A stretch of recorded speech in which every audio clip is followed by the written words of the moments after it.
जय जिनेन्द्र। 23वें तीर्थंकर पार्श्वनाथ प्रभु के गर्भ कल्याणक दिन पर मैंने एक वीडियो बनाया है जिसका नाम है वाराणसी नगरी में पार्श्व प्रभु का अवतार। पारस प्रभु ने कराया चैतन्य रस का पान, आत्मा का स्पर्श कर जीवन बना महान। लोहा जो कंचन बने तो बने आत्म भगवान, प्रभु मैं भी तुम सा बनूं दीजिए यह वरदान।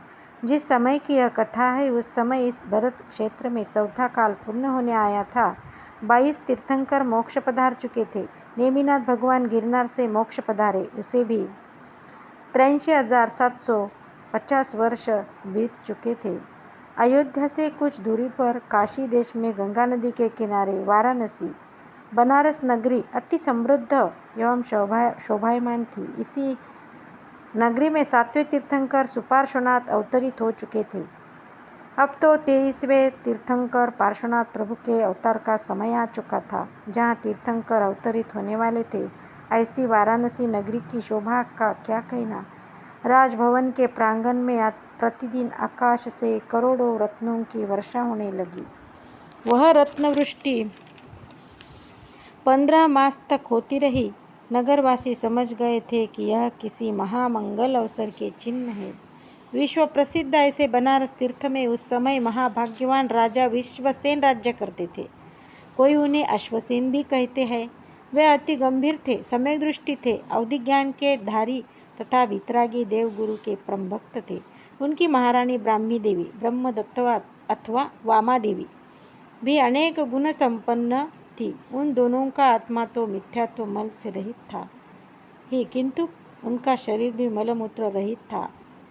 आहा, जहाँ तीर्थंकर समान पवित्र आत्मा का निवास होने वाला हो, वहाँ मलिनता कैसे रह सकती है। सिद्धांत में कहा है, तीर्थंकर को, उनके माता पिता को, चक्रवर्ती को, बलदेव, वासुदेव, प्रतिवासुदेव को तथा जुगलिया को मलमूत्र नहीं होते। एक बार महारानी ब्राह्मी देवी पंच परमेष्टि भगवंतों के स्मरण पूर्वक निद्राधीन थी। वैशाख कृष्णा द्वितीया का दिन था। तब उन्होंने रात्रि के पिछले प्रहर में 16 मंगल स्वप्न देखे। ऐसे मंगलकारी स्वप्न देखे और उसी समय ब्रह्मदत्ता यानी वामा देवी माता की कुक्षी में पार्श्वनाथ भगवान के जीव का आगमन हुआ। माता का हृदय आनंद से भर गया। प्रभात होते ही राजसभा में जाकर माताजी ने महाराजा विश्वसेन से 16 मंगल स्वप्नों की बात कही और उनके फलस्वरूप तीर्थंकर समान पुत्र रत्न की प्राप्ति होगी। ऐसा महाराजा के मुख से सुनकर उनके हर्ष का पार नहीं रहा। मानो हृदय भूमि में धर्म के अंकुर फूट पड़े।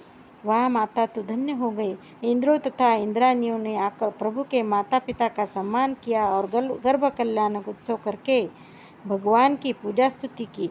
56 कुमारी देवियाँ माता की सेवा करने लगी। वे बारंबार तीर्थंकर के गुणगान करके माता जी के साथ आनंददायक चर्चा करती थी।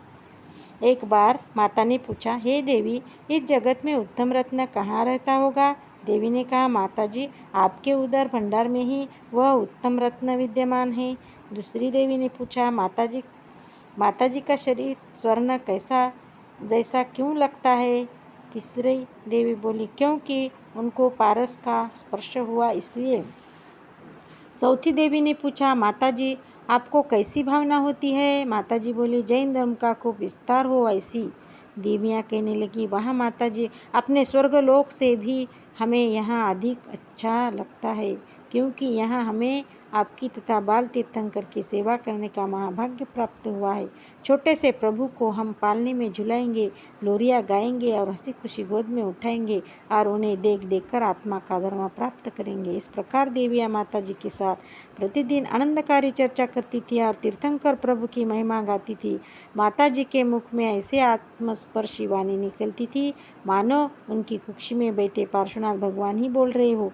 गर्भस्थ ज्ञानवंत भगवान उस समय भी जानते थे कि मेरा चैतन्य तत्व इस शरीर के संयोग से बिल्कुल भिन्न है।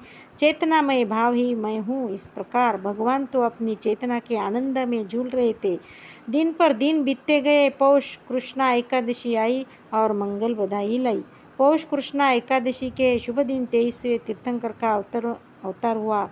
बनारस नगरी में चारों ओर आनंद छा गया। मात्र बनारस में ही नहीं, अपितु तीनों लोक आनंदित हो गए। स्वर्ग में भी अपने आप दिव्य वाद्य बजने लगे। इंद्र ने जान लिया कि भरत क्षेत्र के 23वें तीर्थंकर का अवतार हुआ है, इसलिए तुरंत इंद्रासन से नीचे उतरकर भक्तिपूर्वक उन बाल तीर्थंकर को नमस्कार किया और ऐरावत हाथी पर बैठकर जन्मोत्सव मनाने वाराणसी आ पहुँचे। छोटे से भगवान को विशाल ऐरावत हाथी पर बैठाया। हाथी आकाश में उड़ा और भगवान की शोभा यात्रा मेरू पर्वत पर आ पहुँची। यह जो सूर्य चंद्र दिखते हैं, इनसे भी अधिक ऊंचाई वाले मेरू पर्वत पर प्रभु का जन्माभिषेक किया। उस समय प्रभु की दिव्य महिमा देखकर अनेक देवों को सम्यक दर्शन हो गया। आहा प्रभु, आप तो जन्म रहित हो गए और आपकी भक्ति ने हमारा भी जन्म सफल हो गया। इस प्रकार स्तुति करते करते इंद्र इंद्राणी भी आनंद से नाच उठे। उन्होंने प्रभु का नाम पार्श्वकुमार रखा। मेरा ये वीडियो अच्छा लगे तो प्लीज़ सब्सक्राइब और लाइक शेयर ज़रूर करें। धन्यवाद।